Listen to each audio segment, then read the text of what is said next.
I'm one with the giver and the gift.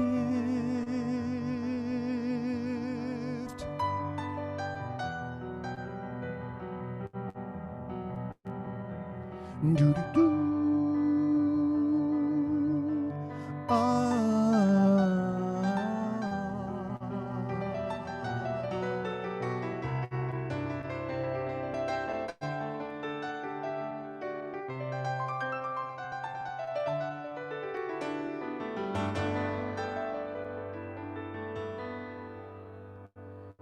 I am closer now, free to simply be. Beauty all around, the power none can see.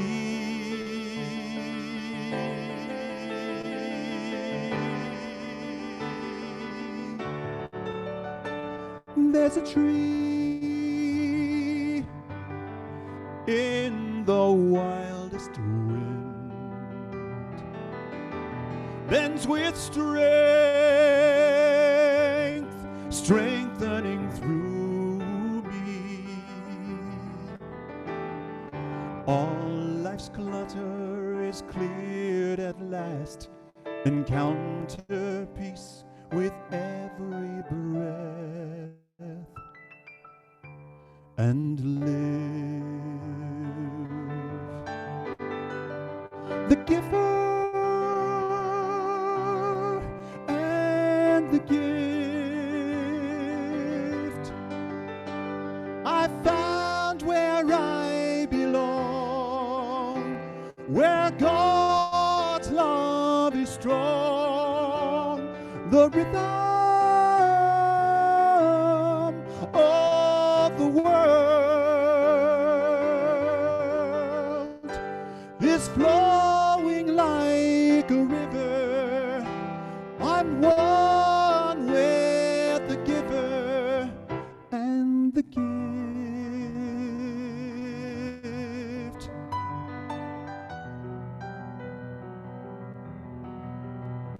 Do-do-do.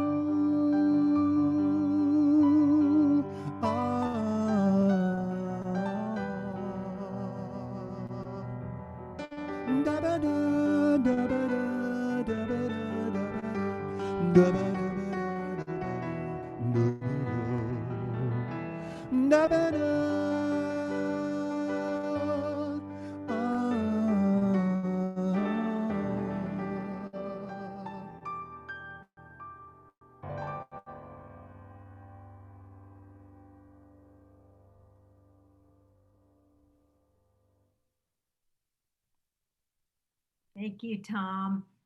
You're welcome. Thank you, Tom. And that is an original piece composed by Tom Arnson. And my wife, Georgina, she co-wrote the tune as Oh, well. and your wife, Georgina. Well, thank you. Thank you very both. much. That's beautiful. Thanks. It's really nice to have you here. We feel Beautiful to be here. blessed. Thanks for having me along. It's a gift. Yeah. there It's it a is. gift to have the music again, I It gotta is say. indeed. So, yeah. Really beautiful. Thank you, Tom. So welcome everyone again. I want to share a little bit about the day I turned 10 years old.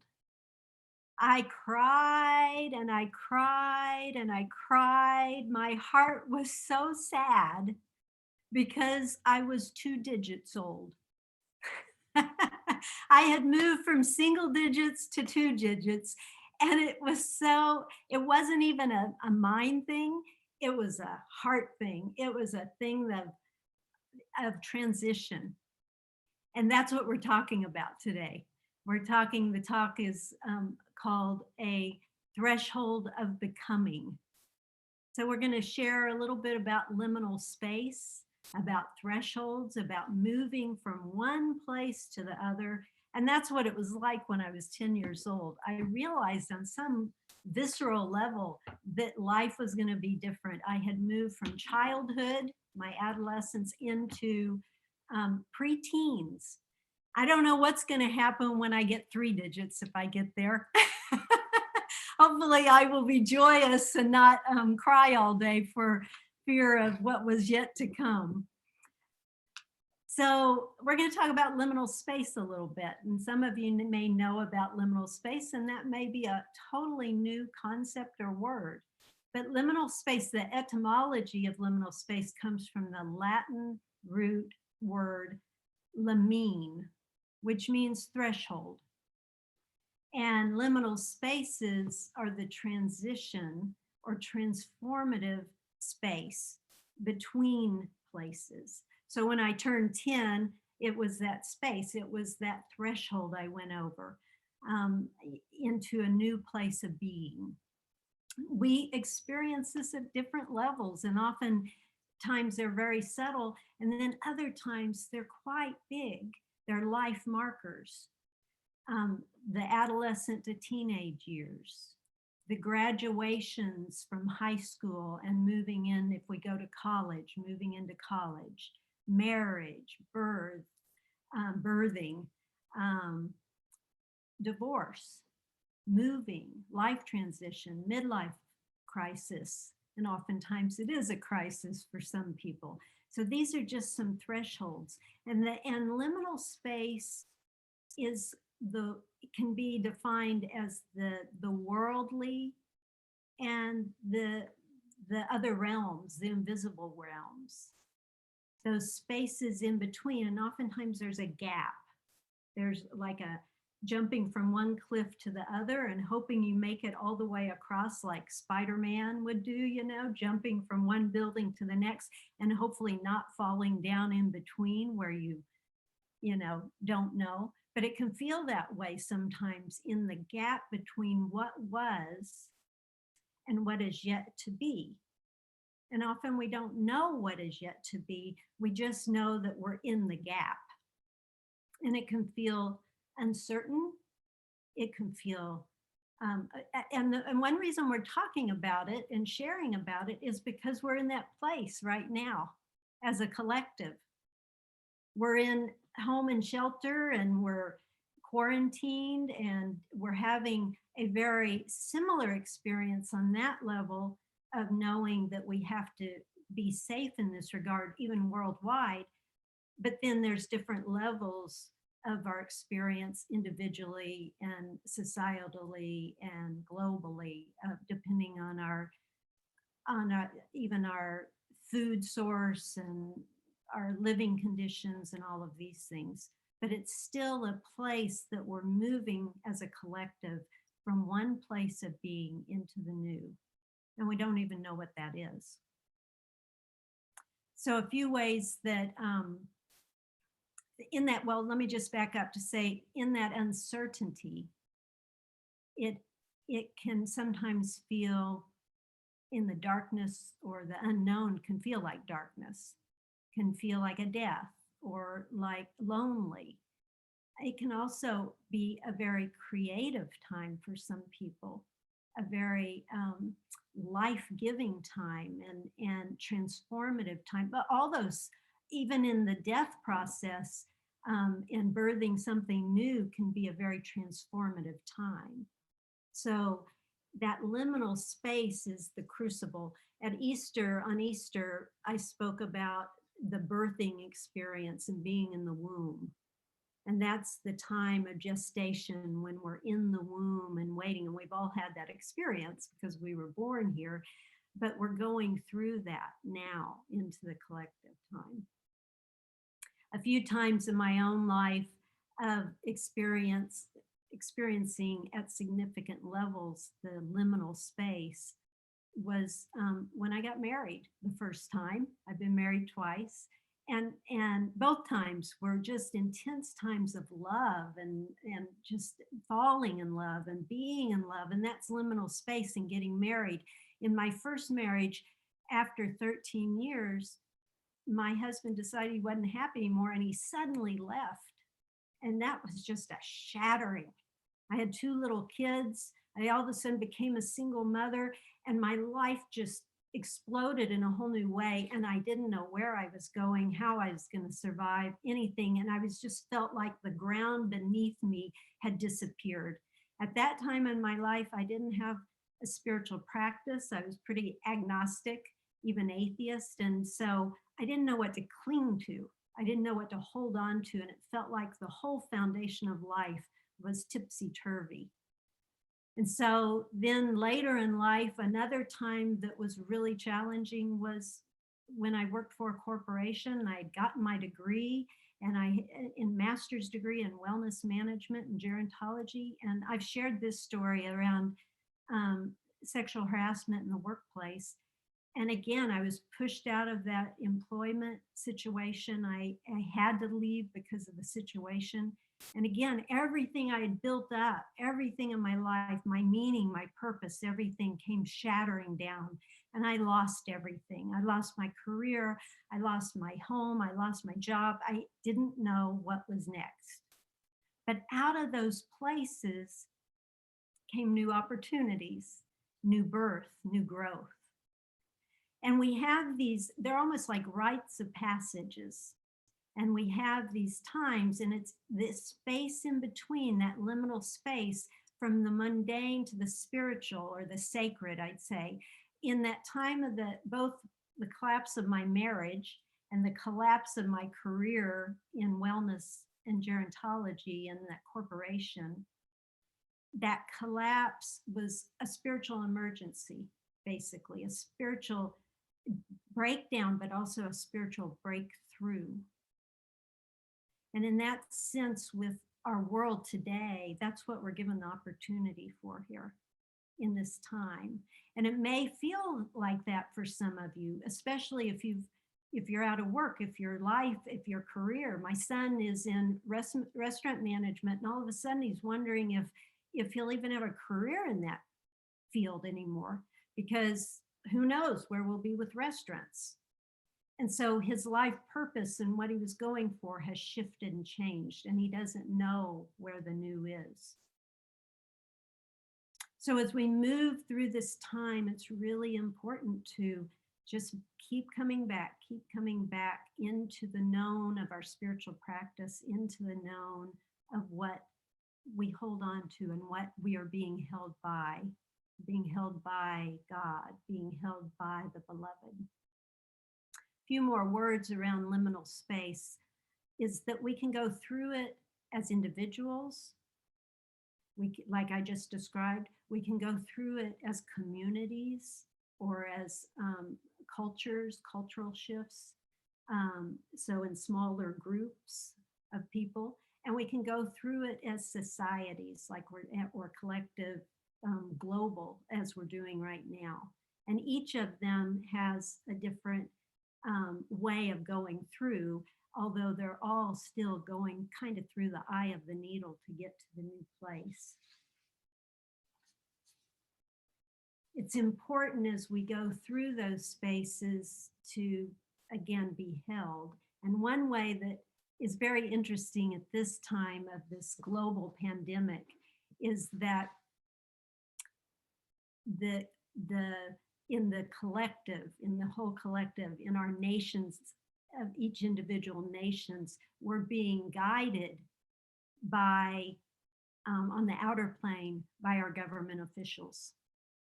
And when we do it individually, on an individual transformation of liminal space, of being in liminal space and going from one place to another in our individual lives, we are doing a lot of the guiding with God ourselves. We're in co-relationship with God ourselves. And we kind of know when the end of the tunnel is. We can kind of get a sense of that or have trust in that. Right now, there's a lot of unknowns there. And we have to work as a we, and we have to put some faith and trust in our government officials, in our leadership on the national level. And that can be even scarier in some places where we live. I'm glad to say the Prime Minister here in Canada at this point has been doing a beautiful job of guiding and leading us, I feel. But that's not true everywhere. And so what's important is coming back into that place, always back into that place of knowing our true guidance comes from God, comes from the divine, comes from the ultimate reality. I'll just end this part with a little quote from from Richard Rohr, Father Richard Rohr, who's a Franciscan priest. Thank you. And then Will's going to share a story from his life to give you more of an example of liminal space and thresholds. Father Richard says, if we attend to this space, this liminal space, from the older to the in-between to the new, we can feel the Holy Spirit moving with us in a way that we may not be aware of in more settled times. In liminal time and space, we can learn to let reality, even in its darkness, be our teacher, rather than living in the illusion that we are creating it on our own. So the liminal space and time can be our teacher, rather than living in the illusion that we are creating it on our own. We can enter into liminal paradox, a disturbing time and space that not only breaks us down, but also offers us the choice to live in it with fierce aliveness, freedom, sacredness, companionship, and awareness of presence.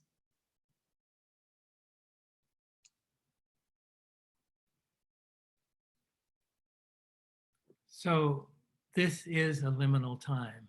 We are thrust into an unknown space between worlds. And all of us have had this happen in our lives in different ways. And it's a very important time to connect to the source, to connect to the deepest center of ourselves, which is our divine nature. And as we do that, we will be carried through, usually in some way that we can't imagine in advance. We don't know how it's going to come out in advance. We don't know how the guidance will come, and we don't know what will unfold from that. But we can trust that. As Gandhi says so beautifully, he says, I know the path. It is straight and narrow. It is like the edge of a sword. I rejoice to walk on it. I love that. It's like the edge of a sword, and I rejoice to walk on it. I weep when I slip. God's word is, those who strive never perish. I have implicit faith in that promise. Therefore, even from my weakness, I may fail 1,000 times, yet I will not lose faith.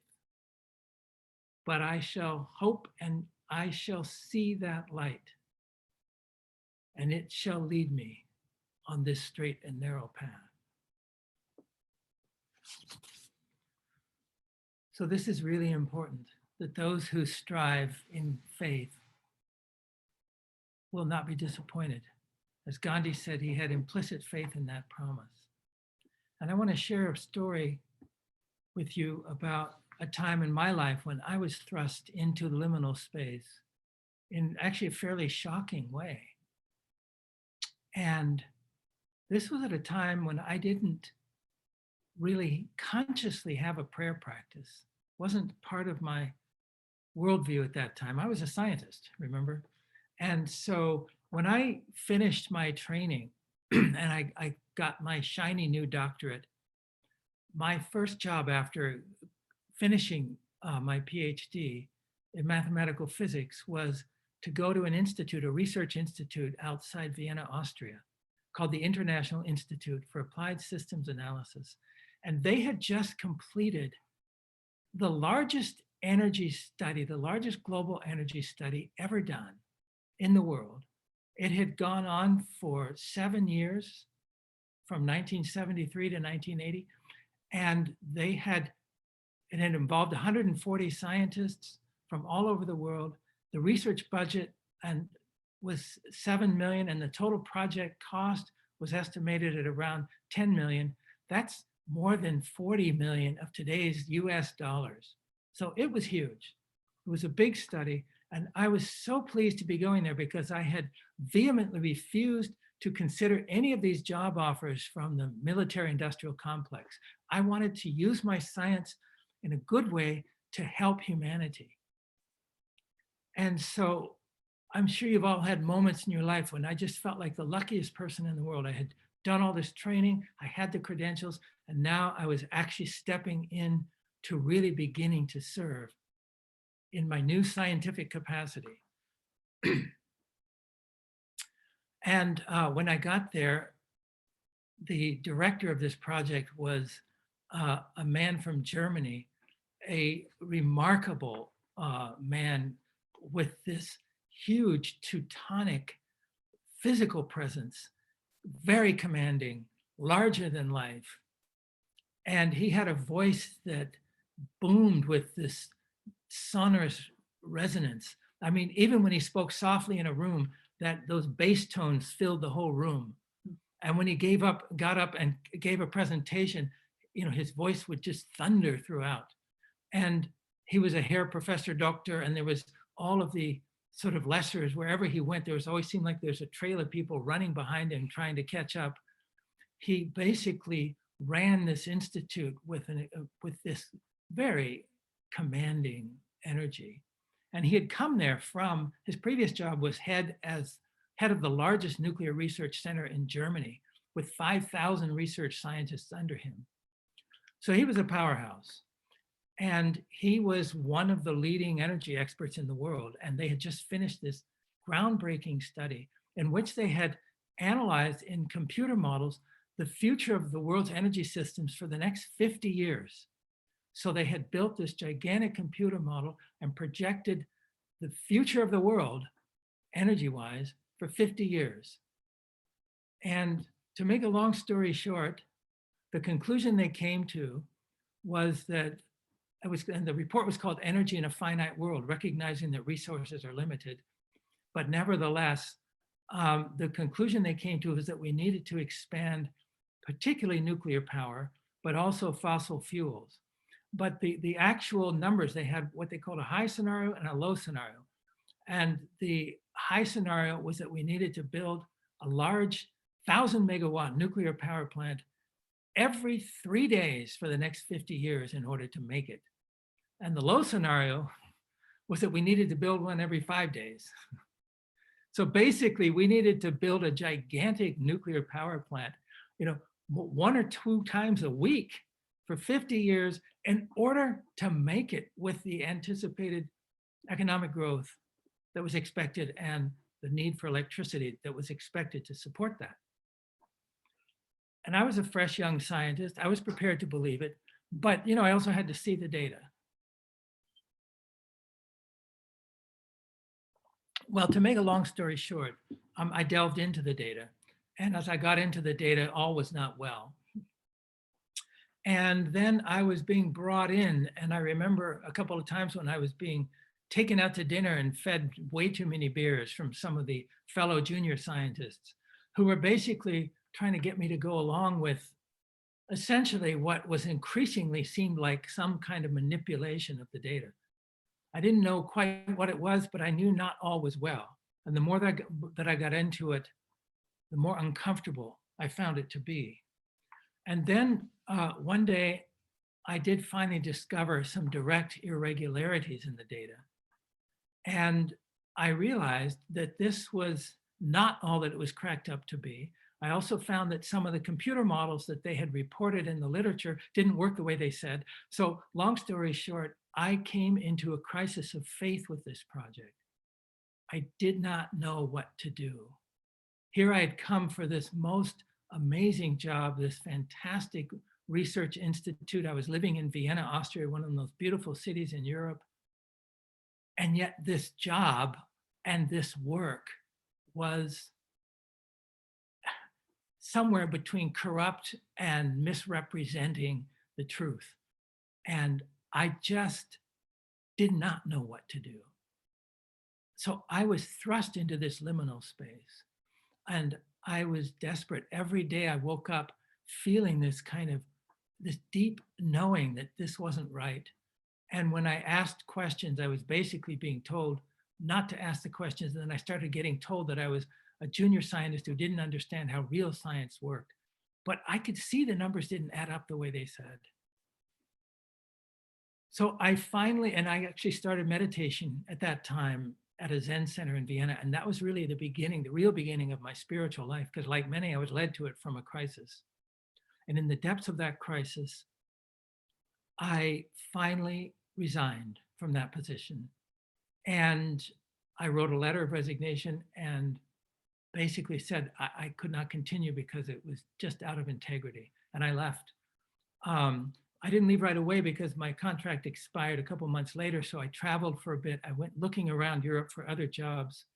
And then about a month before I was scheduled to leave, I was finished with the job. I got this phone call, one of those prophetic moments in life. A phone call came from someone I'd never met. It was a British scientist.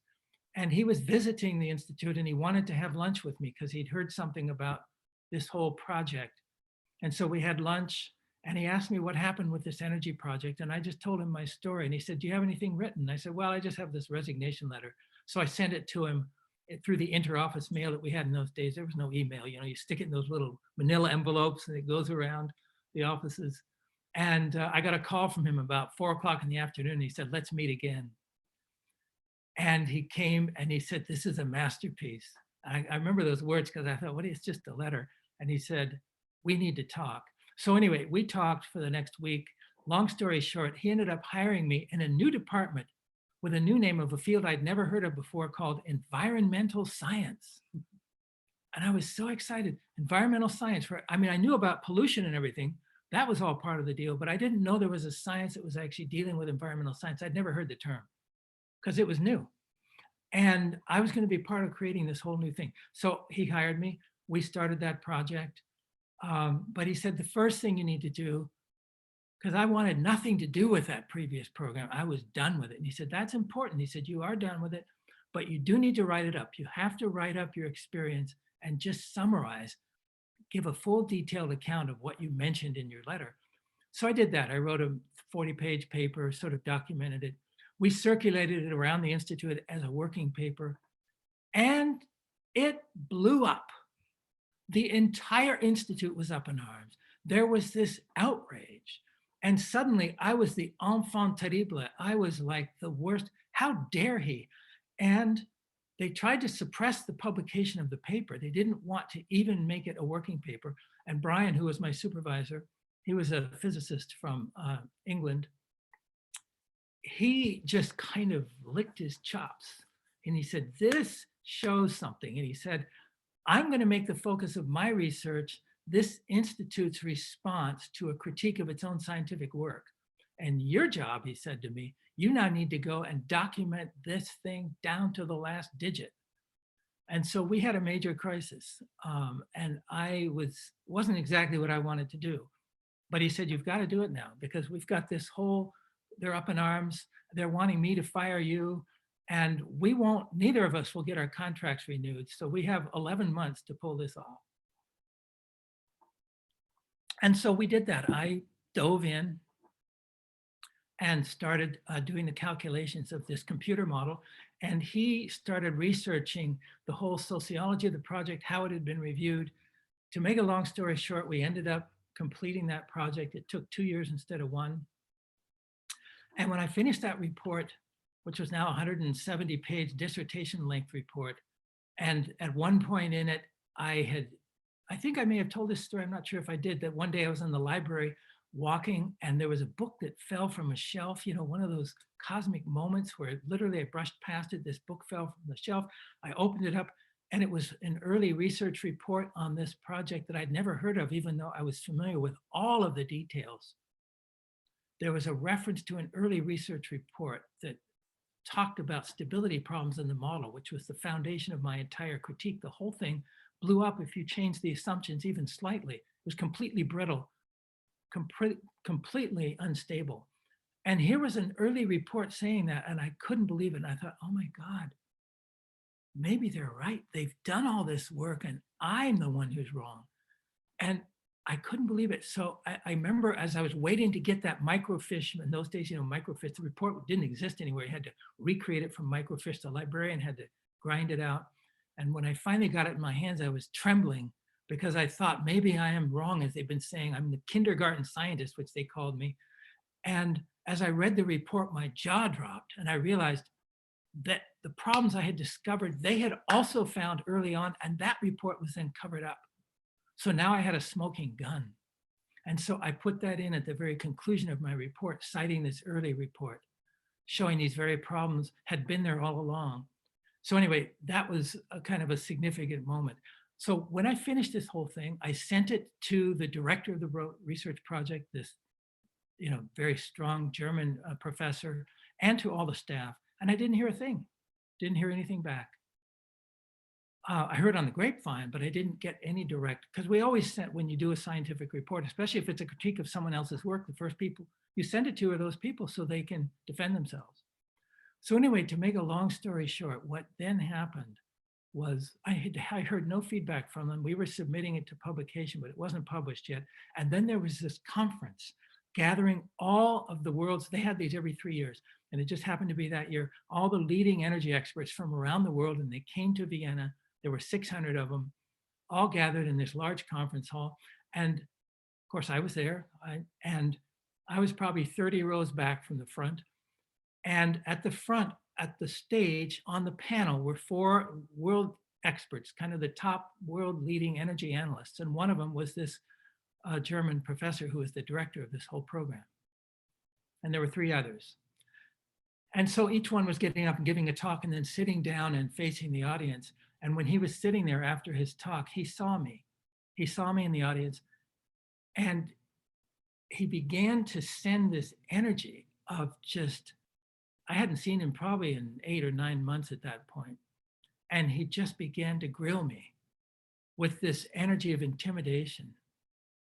And I could just feel it kind of, he was just giving me the evil eye, if you will. And I sat there for a couple of minutes, and then I just looked away because it was very uncomfortable. And then I didn't know what to do because I sat there, I couldn't look directly at him. It was like I couldn't look in that direction. So I was just, and then I went into a whole crisis of why can I not look at this person? What do I have to hide? What is going on?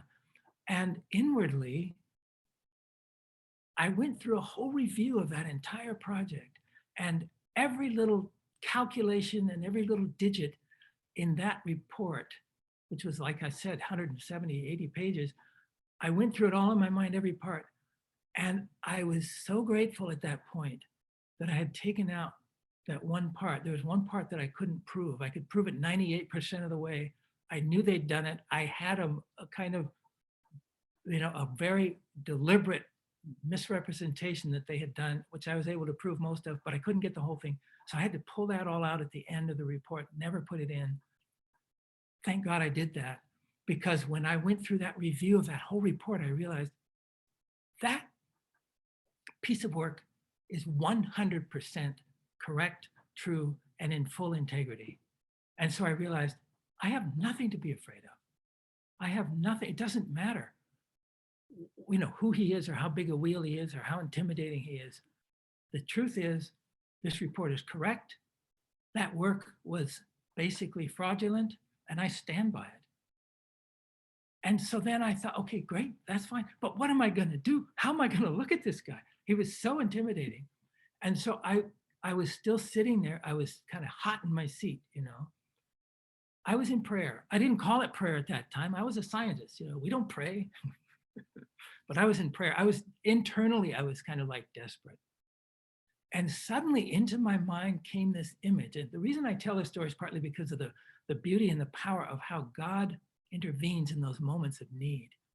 And what came into my mind from out of the blue was this image. And the image was of a prism, like a clear glass pyramid made of crystal that was completely pure. There weren't any impurities in this prism. And then passing through this prism were high energy gamma rays, extremely strong energy gamma rays, which can be very damaging. But since the prism had no impurities in it, those gamma rays passed through the prism without hurting it at all. So there was an image given to me in my moment of desperation in a very particular scientific form, right? It was an answer to my prayer that I didn't even know I was making, given in a scientific form that I thought was an idea. I would have called it an idea, but it popped into my mind. And I suddenly realized, oh, wow, I can just be that prism. I can just try that because that report hasn't taken, it's not that I'm perfect, but that report is perfect, at least in the sense there's not a single false statement or even false intent, because I had also, every time there was a decision to be made, I always leaned the assumptions against my own case in their favor. And so I realized, okay, I can stop avoiding this man's eye contact. And so I did that. And about 10 minutes later, our eyes met again. And this time I just watched, I just looked at him and I just said, I'll just be the prism. I'm just the prism. And I sat there and same thing started again. He started this intimidating energy. And I saw it and I watched it. And I realized as I watched this is how he has run his whole empire. I've seen it. I've seen how people cow around him, how they cower around him. It's actually how he got his junior scientists to corrupt the data with these very looks. I mean, I didn't think about that in the moment. I did think about that's how he runs his empire, but later I realized that's how he managed to get this whole data corrupted and people went along with it. But in any case, in that moment, I did not look away. I just watched. And so then what happened was he began to crank it up. And that energy coming from this man, right sitting on stage, directed right at me, started to become so intense and so directed.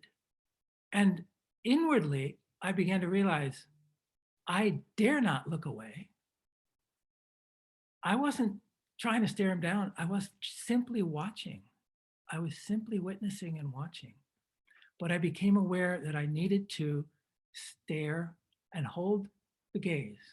And I did so, but my inner jaw was dropping as I began to see the magnitude of the darkness and the hatred that was coming through him. It wasn't even from him, it was through him.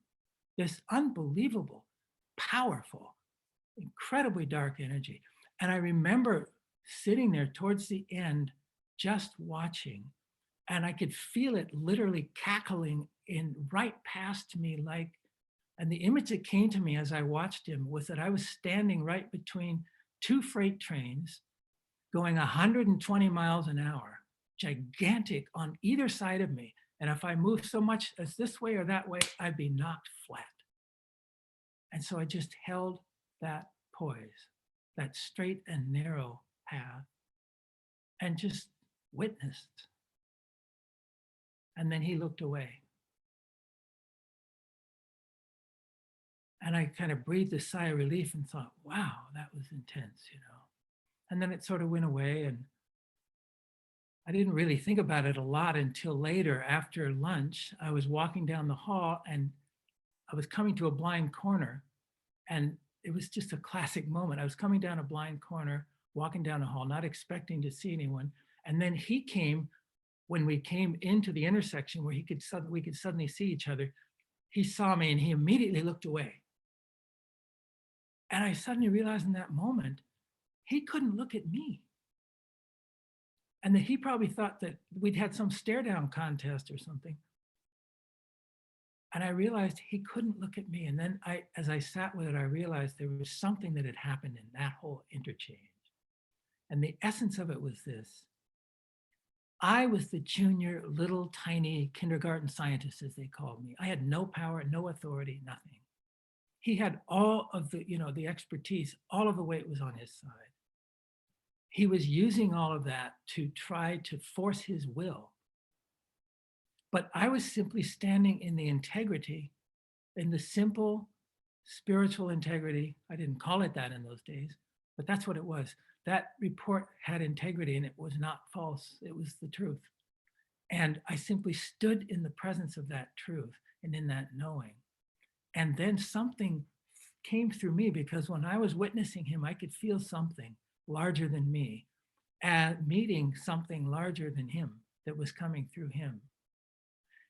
And what I realized later was that God had given me both that image of the prism and the gamma rays, as well as the kind of poise and presence to simply bear witness, to stand and bear witness. And because I was young and innocent, but it was an act of purity, I was protected. I was completely protected from this very destructive energy. And he was basically unable to prevail against that. And that was a very profound lesson for me in the power of simple, humble truth, virtue, and faith to take us through the most remarkable challenges.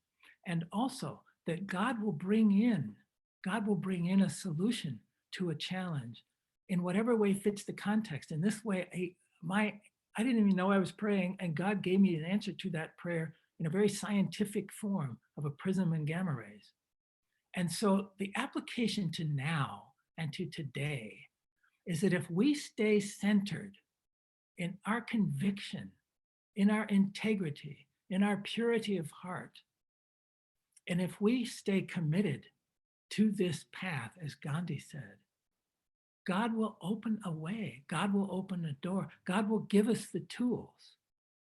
God will give us the images, the resources, the solutions.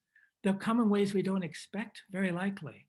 And they'll open up new pathways, as that did for me. That whole experience opened up the rest of my entire professional career. I got job offers from all over the world because that study had a huge impact, and now it was debunked. And that also gave me a whole new career path. So that was a whole turning point in my life. And in the same sense, and I entered another whole world afterwards. So that in between liminal world led me into a whole new world and a whole new chapter of my life. In the same way, not to self-aggrandize my life, but I'm trying to illustrate the principle that we now are in this place between worlds. We don't know what's coming. We know that we're facing a significant darkness, if you will, a major challenge as the human family. But if we stand like Gandhi did and walk this narrow path and be glad to walk it, this razor's edge, we will be led through this. We will come in to a whole new chapter of human civilization. And we can rest in confidence in that. We will be shown the way if we simply rejoice in this mystery of life and stay in constant prayer and never give up.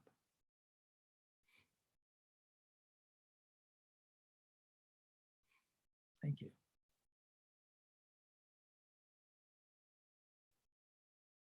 Now we'll move to some music from Tom to bring us into completion of our message. Thank you, Tom.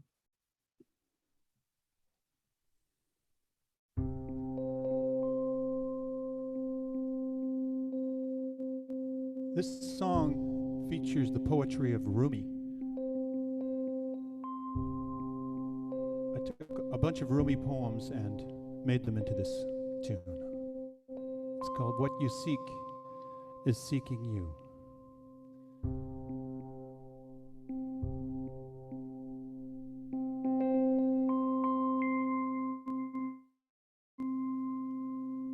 What you seek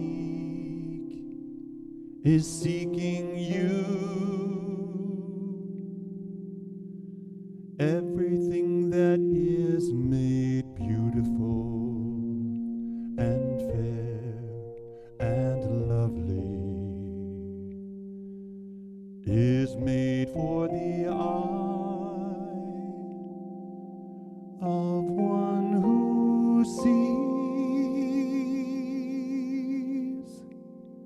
What you seek is seeking you.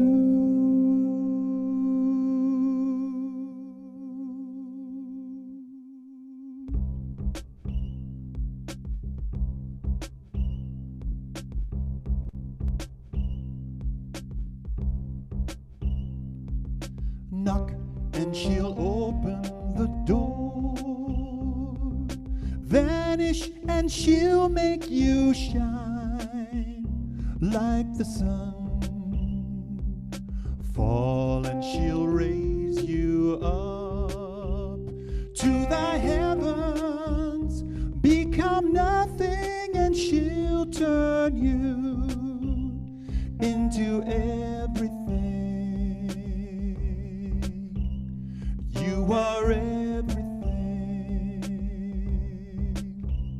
You are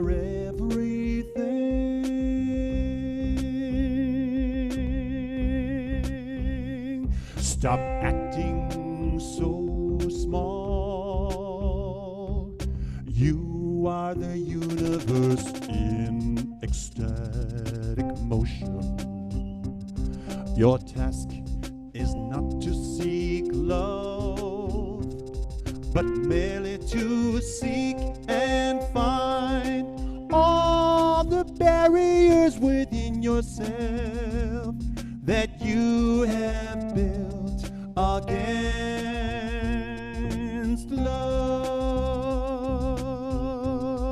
love.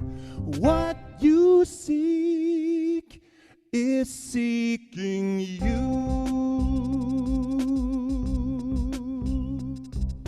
Knock and she'll open the door. Vanish and she'll make you shine like the sun. Fall and she'll raise you up to the heavens. Become nothing and she'll turn you into everything. You are everything. You are everything.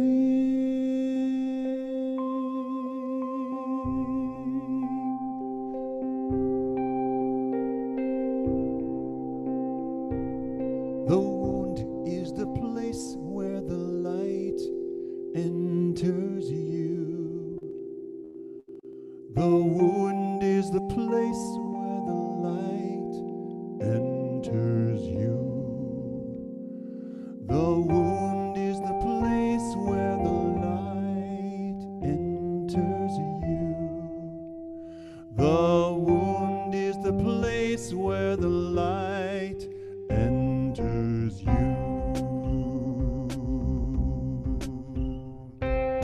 Knock and she'll open the door. Vanish and she'll make you shine like the sun. Fall and she'll raise you up to the heavens. Become nothing and she'll turn you into everything. You are everything. What you seek is seeking you.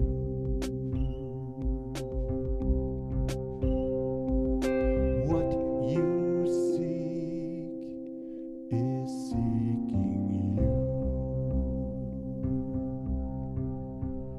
You are everything. You are everything. You are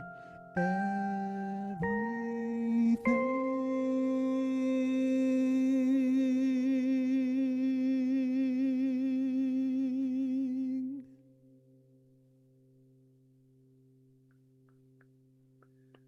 Wow. Thank you, Tom. And that is another original composition by Tom Arntzen.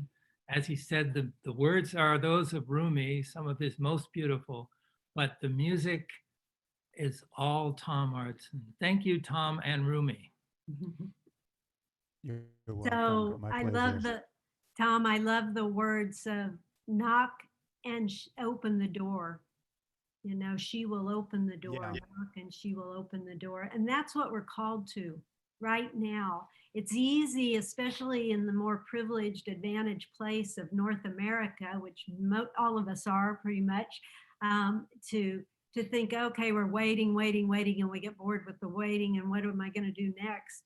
But this is a time to really consciously knock, and she'll open the door, and consciously enter Yeah. into this place where growth and evolution will happen. And we got work to do when we're in our homes. Yeah, we have work to do. So keep working it. Yeah, and know it's a rites of passage we're going through as a collective. It's work. It's work to. It takes work, because the work is rewarding. But you have to do work. You can't just sit and wait for stuff, And just one qualifier, and that is that the original poem, of course, was he. I changed it all to she because to fall more in line with my conception of the creator. So. Yeah, well, and also it flows so fluidly with the whole poem and the scripture and the words. So thank you. That's beautiful. Yeah. Yeah. Thank you. God is half female, at least. So I think I had to make it female just because it's just been male for so long, and it's just such a loaded gender issue. And so I thought, well, I'm just going to make it female and see where that goes. Beautiful. Beautiful. That's beautiful. And thank you. Next week, a week from today, is Mother's Day. So you're already presaging where we're headed. So this is the time of offering. And if you have enjoyed what you experienced today and felt inspiration in joining us, we ask that you give whatever feels right, whatever is within your means to give. Any amount that you give is deeply appreciated. This service, this whole Unity Center depends entirely on your individual donations. We have no other means of support. So this is how this whole set of services is made possible. You can make your donations using our secure online options. The links to donate will be posted in the chat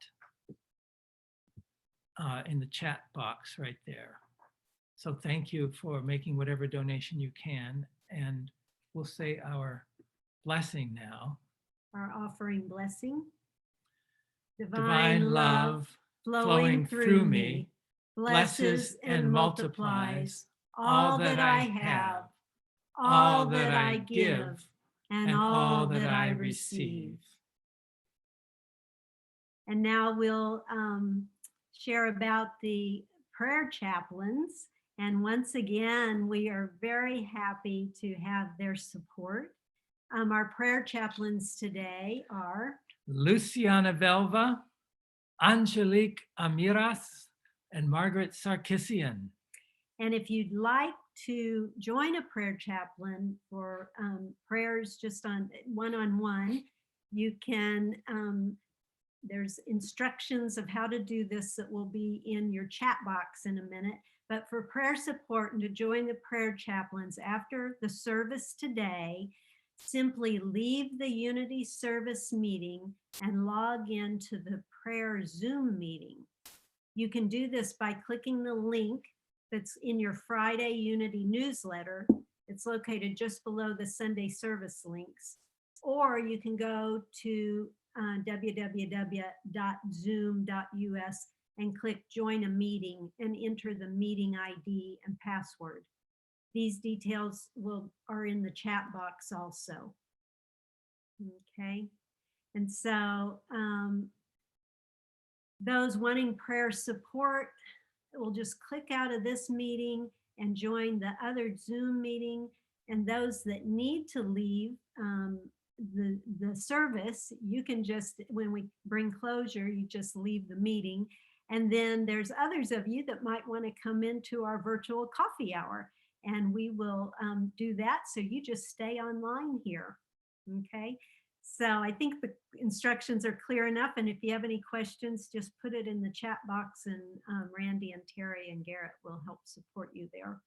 For now, let us do our peace affirmation, our peace song, which we have to say because of copyright issues, so we can't sing it, but it will come up on a slide here.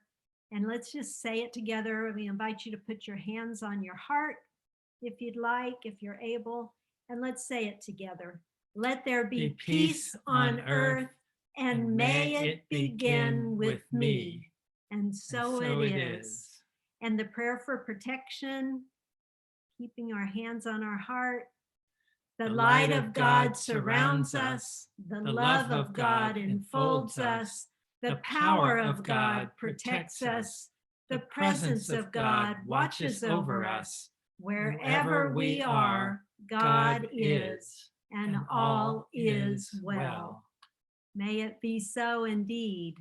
So thank you all for being here with us. Thank you for joining us.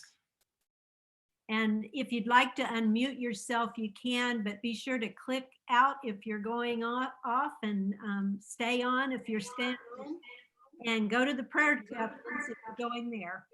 But otherwise, say hello to everyone.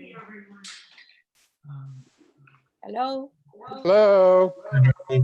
Hello. Hello.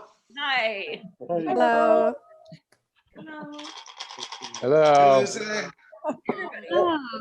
Hello. Hello. Hi, Linda. Hi, Randy. Oh, we're all in this. Hi, Janet. Hi, Cindy. Linda. Hi, Janet. Hi, Stella. Just fabulous, Cynthia and Will. Just fantastic stories. My soul feels so fed. And Tom, your music was outstanding. Just went right to the heart. Beautiful, Tom. Thank you so much. Really, really a beautiful musical blessing. Phenomenal service. So if you're staying on, let's we're in our coffee hour. If you need to grab a cup of tea or coffee, hopefully you have that on your side. Garrett's gonna move us in a few minutes into just some breakout right now. space, and we'll get some time to engage just in small groups, and then we'll come back together at the very end. We'll have about 20 minutes together in the small group. And then we'll come back together just for sharing.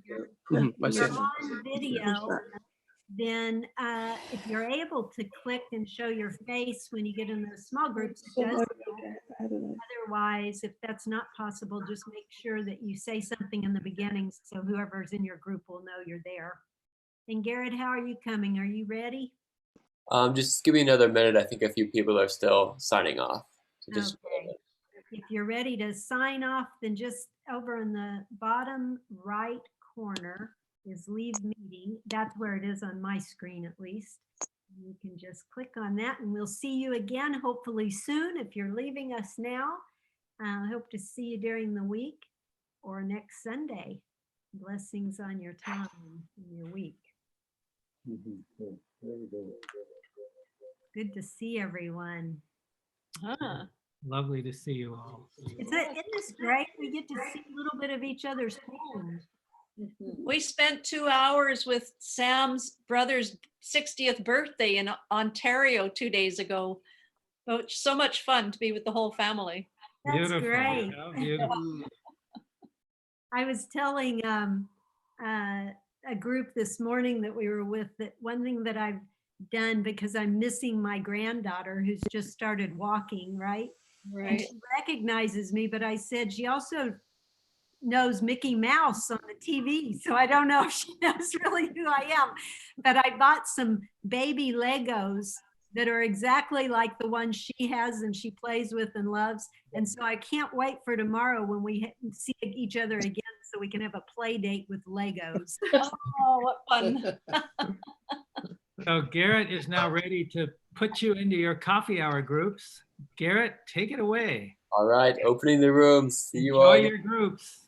And we'll see you in about 20 minutes.